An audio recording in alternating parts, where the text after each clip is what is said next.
Okay, so this is the presentation of camera stuff. All the camera stuff you need to know. It's all here, pretty much. So first, let's talk about persistence of vision, which is essentially just an optical illusion. It's the illusion of motion created when the brain sees images that appear like really fast in succession. And everybody's seen these before. It's like all of those like little, so I think they're called zoetropes or whatever. The things, the flip books too, or even just like shaking something really fast. It gives it that illusion of like, I don't know, motion, I guess. And I mean, the picture of the horse explains it pretty well. When played really fast, I mean, that's just kind of the basis of all moving images. That's how most animation, hand-drawn animation is done. That's how these optical illusions happen, and that's where film came from, essentially. It's just, moving images, and our brain thinks that they're moving, but it's really just a bunch of pictures. FPS is important to know because it's frames per second. It's how fast these pictures move that we just talked about. If they're not moving fast enough, then we start to see that they're pictures. So it's, there's many types of FPS, many used in in all the video industry, I guess. But some of the most common ones you'll see are 24 frames per second, which is basically industry standard. That's most movies you're going to see. That's most online videos you're going to see. It's 24 FPS. That's just kind of what we are used to.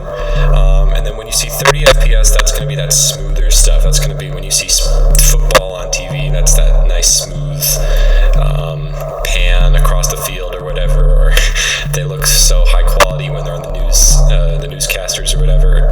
You kind of get what I'm getting at. But it's smooth. It's 6 frames higher, just to give it that, I don't know, feel. It's used mostly in TV though.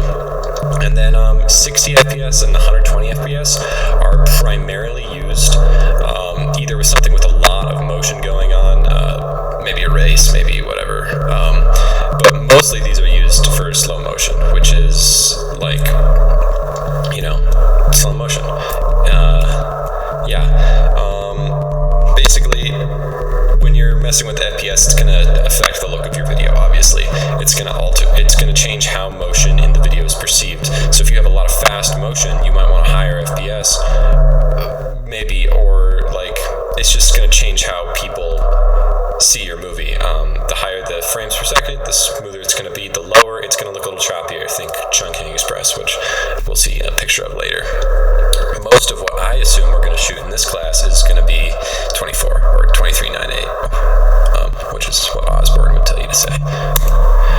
Slow-mo, we just talked about this. Slow-mo is basically just when you're filming something that you want to look slow motion. You film something at you're basically doing the thing at normal speed of what it would be in real time, but you're filming it at a much higher FPS, like 120 or 60 or whatever.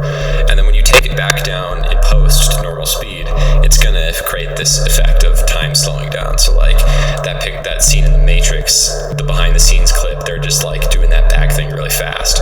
But then when they take it back with the post, they can slow it down and put the CGI bullets in and whatever. Okay, exposure. It's not supposed to be there.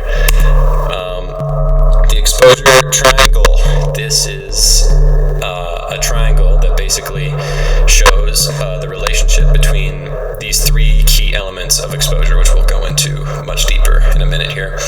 Basically, it's all about how to get the right exposure of the lighting. So altering the ISO will affect the aperture and the shutter speed, and vice versa. Altering these things, you got to change them all to the right setting to get what you want, basically. Like, they all alter different things, but they all work towards getting you to perfect exposure, or whatever exposure you want. It doesn't have to be perfect, I guess. Aperture will affect your depth of field, which is, we'll discuss that more later, but it's how much of the image is clear. ISO will affect the camera sensitivity to light, or lens sensor sensitivity or whatever, but that'll alter how much grain is in the image, how bright the image is, basically, or not grain, noise.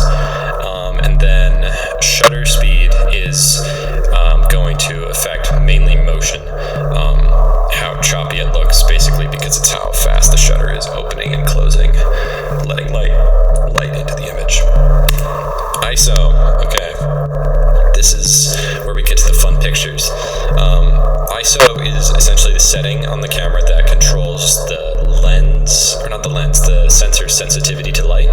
It's going to basically just change how it's, depending on where you're shooting, dark or bright environment, you're going to have to change your ISO to get it to where you want it to be. And this is basically like, do you want, if it's a low lighting environment like the picture on the left from 1917, they're underground and they can only shoot with, because it's this one take movie or whatever, they have to use mainly light sources that are not fake or whatever, like they have to use the candles and whatever, so they probably had to shoot with very high ISO because it's such a dark environment. They have to really bring all the light out and make the camera very sensitive to the light. But in a movie like Asteroid City, where it's basically like a comic book, it's incredibly colorful and bright, they're in the desert, they probably shot at a very low ISO, probably like 100 or something, because they don't need to make the lens that, or the sensor that sensitive to light, because it's just, there's a lot coming in already, and if they brought it up, that would just increase the noise and it'd make it super bright and ugly to look at. Aperture is another one of these three kind of key parts of exposure. This is going to control the amount of light that comes through the camera sensor, like into the camera or whatever, and it changes mainly your depth of field. So it's controlled by f-stops, which it's on the lens, and you turn the dial thing to get to the f-stop you want. Basically, the larger the aperture is like the more open the aperture is, and that's going to get you a much more shallow depth of field. So in the picture on the left, you see that the background is completely blurry, but the subject is in clear focus, and that's called shallow depth of field. And if you want deep focus, which is everything in the frame, then that's going to have a smaller aperture.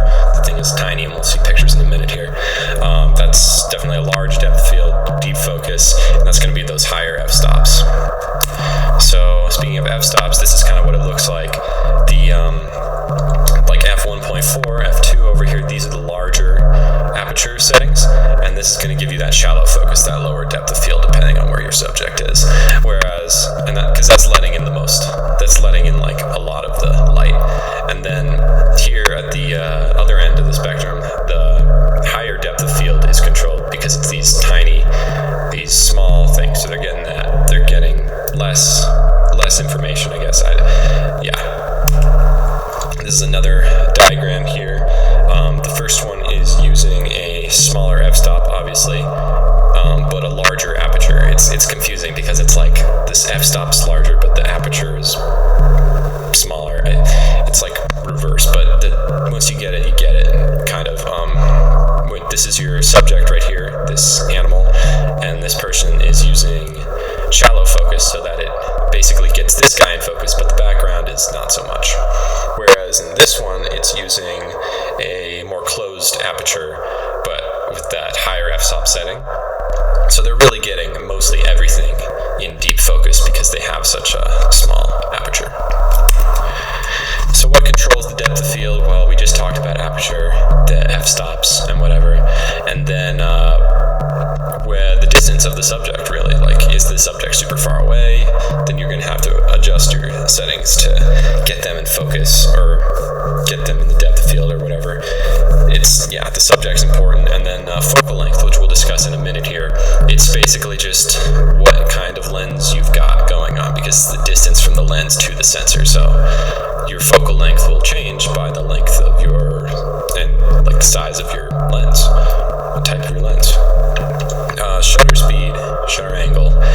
This is basically, the camera has this little flicky thing, and it's like it flicks and it lets in light, and the shutter speed, it's like fractions of how. Here, I'll show you. Let me go back here. There's shutter. Does it actually show it? Yeah. What fraction of a second it remains open for. So this is mainly used because it's letting in different amounts of light into the lens at a time, or into the sensor, whatever. It's changing the way motion is perceived. And so we talked about truncating express earlier. because there's those Wong Kar-wai scenes where it's like super motion blurry. It's basically like it's kind of like a milkshake of just like, I don't know, you know the scenes. That's a low shutter speed, so that shutter is opening and closing with much larger intervals compared to normal. So it's more of a slideshow than, I guess, when used correctly, it's not, but it's way choppier. It's like a lot of motion blur, very blurry. And then the other picture I have here is from Mad Max Fury Road, because that movie's got a very high shutter speed, I assume, because it's just a lot of fast motion, and it's smooth. It almost seems sped up at times because of how close together these openings are of the shutter. White balance is another thing that we could talk about. White balance is controlling just the color temperature, essentially, and white balance is how does the camera or the sensor, I keep saying camera or sensor, but you know what I'm talking about. It's how does white appear to the camera? How does the camera take in white, the color white? So changing your white balance, it's measured in Ks. K stands for something. Don't quiz me on that. K stands for something, but I don't remember. But basically, it's just how warm or cool your image is going to be. So do you want a warm color temperature, like this image from Boy on the left? That's a high white balance. So you're cranking it up and you're going to get that nice warm color. But if you want it to be a little more cool, these blues, these purples, then you're going to crank it down and you're going to get an image more like this. Pretty simple.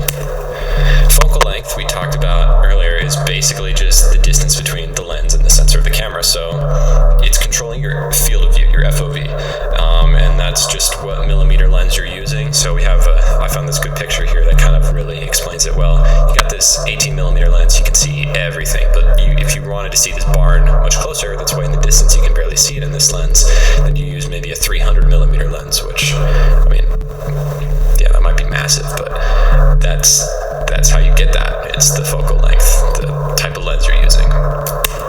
And then aspect ratio. This one's pretty self-explanatory, or I guess film people all know aspect ratio, but if I was giving this presentation to a non-film person, then I'll explain it like that. It's basically just the width and height of the image. So it's what shape your image is going to take. Like, do you want your image to look like the Grand Budapest Hotel or this movie Godland that I just watched that was really good? Then you're going to be using this 4:3 aspect ratio. It's just the size. You got 4 and 3. That's how it works. And then the most commonly used one is this 2:4:1 aspect ratio. This kind of size. I don't know if it's kind of just that cinema. You'll see it most of the time used. There's many more, but this is the one you'll encounter the most. Just that basic 2:4:1 aspect ratio. Fills the screen, but there's still those little black bars on the top sometimes. There are many more, obviously. There's tons. It just depends on what kind of look you want your film to have, what kind of camera you're using, obviously, and yeah, it's really a creative choice, or like what, yeah, it's aspect ratio. And that's it. That's all I got for you about camera things.